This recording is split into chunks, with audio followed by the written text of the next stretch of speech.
how to create Repl in Replit. Want to start coding online for free? Here's how to create your first Repl in Replit. So go ahead and go to replit.com and sign in with your Google, GitHub, or email.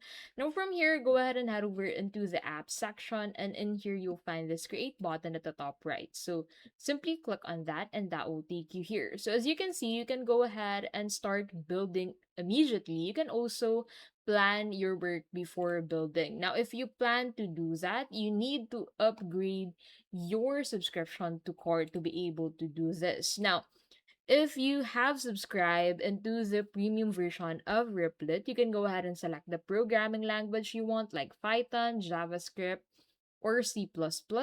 You can also choose templates like React or Flash.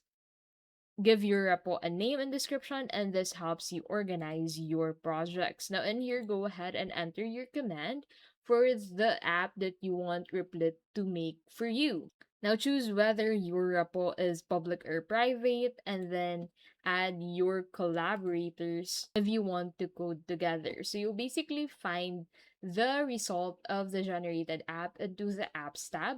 So in here, you'd basically find the list of repo that you have created on Replit. Now, once you click on create repo or send the command that you have entered on the create app section, the editor opens with a file tree, console, and preview window.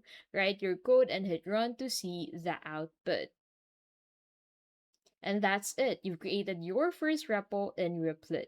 Now you can code, collaborate, and even deploy projects online. And that is how you can basically create repo in Replit.